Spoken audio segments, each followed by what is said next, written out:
And it's almost like that these symbols that have all been like fed with energy from, if it was like a talisman, like they feed the energy from the stars in ancient Egypt, that's how they used to do it.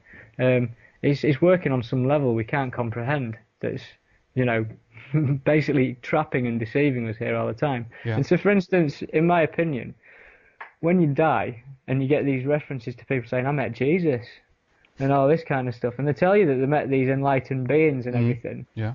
because they're so familiar with the symbolism, because they haven't asked what it's all about or anything like that. It's almost like if you, for instance, meet Jesus when you die and you go with him, and he'll tell you can be a lawyer next time, and he'll send you back around again. Right.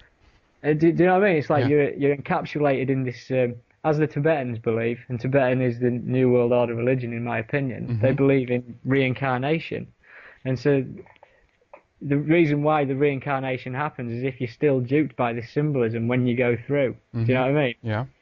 You need to be able to stop, believing that this symbolism is here to help you, because it's not. And my opinion is that what's going on is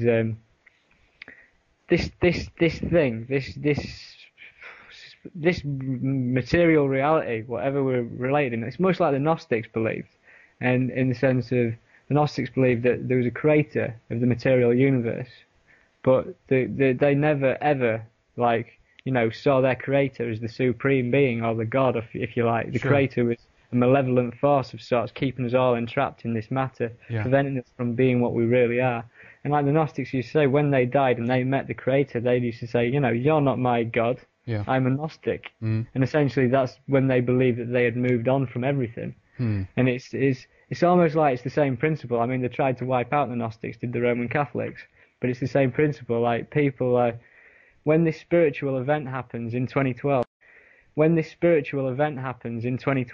this spiritual event happens, the obelisks and the pyramids and the symbolism will still be around everywhere.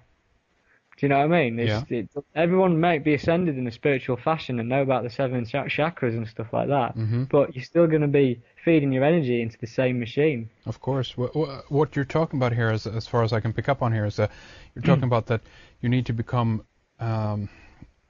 smart, or you need to be able to interpret all of the symbols and what it does to you. Not only that okay, we have sun symbolism everywhere, very good, but what actually does it mean? Where does it lead you, and so forth? And why? In what way are they using it on us? Because in many cases, I can also see that. I mean, if we look at how nature operates, how it exists, how the functions of natures occur, we can understand that the sun, for instance, is one of the most important elements that we have in order to sustain us, keep us alive. Of course. So obviously one can understand that there is a veneration for the sun, but how is this being used? And I mean, what you're referring to here also, as far as I can pick up on it, is a little bit of the Buddhist ideology or theme, that we actually are trapped in a kind of illusion, if you will, or the wheel of reincarnation, and that this is something that actually is a trap. To some extent, I don't agree with that idea a little bit, but I understand what you're saying and how a philosophy like that can arise. If you think about, say, for instance, the film The Matrix. The Matrix had Neo, which is an anagram for the One, had Trinity, had Sion in there, had the whole thing in there. Of course, And for instance, when Neo had decided that he wanted to know the truth, and he was no longer wanting to be kept in this illusion, and Morpheus offered him the blue or the red pill, and he took the one to see the truth, obviously. When he woke up, there's a little robot that came up, a machine that came up and looked at him. And then the machine just looked at him and then shot off, right? Yeah. And you think to yourself, why didn't that machine attack him? And the reason why that machine didn't attack him is because Neo, in the film, basically had seen through everything. He knew the truth and no longer could provide energy for the machines in that pod. Basically, I've got this kind of feeling that as we're approaching 2012, we're obviously approaching some kind of new cosmological energy of some sort. Something involving the universe, which is probably far too great for any of us to really comprehend at the moment. But working on the mind before matter idea, basically, I envisage what's going on as we're moving closer to this state and we're getting closer to this energy all the time. Manifestation time between kind of thoughts and manifestation creating themselves into matter is getting shorter. Because we are being drawn toward the attractor through shorter and shorter epochs.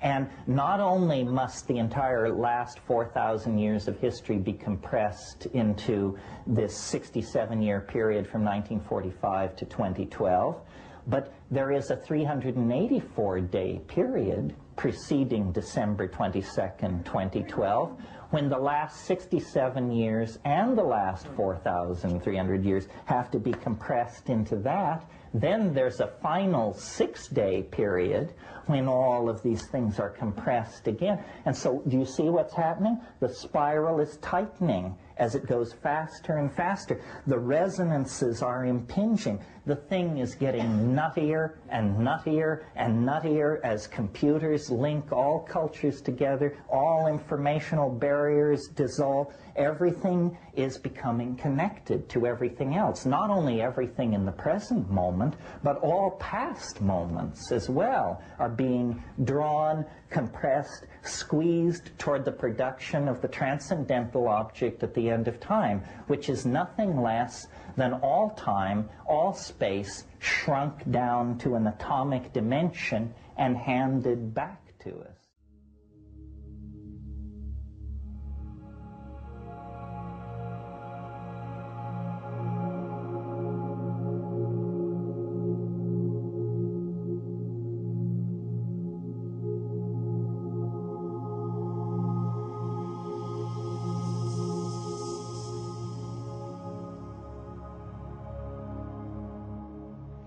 So, do you understand what I'm saying? Yeah. The spirit, the gap between consciousness and our material bodies are closing up, and so eventually we'll be able to create our reality a lot quicker than we currently do. If you look at what's going on, for instance, in Indiana Jones, the symbology I love of that film for 2012, there's the main calendar. They don't acknowledge it, but he's rocking on the main calendar in that film. There's loads of other stuff that coincide with the main prophecies and stuff.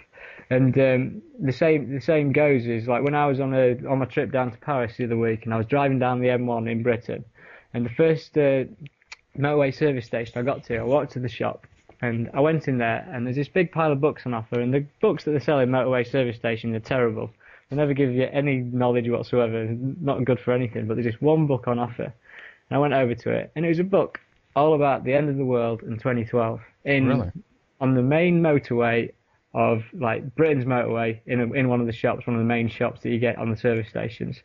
And I've got this feeling that what's going on as we're getting close to this energy, and as we're getting this gap between kind of thought and manifestation of matter is getting shorter. There's a particular force out there that's trying to implicate that 2012 is going to be a huge disaster. And for instance, next year, the man who released Stargate and Independence Day is releasing the film 2012.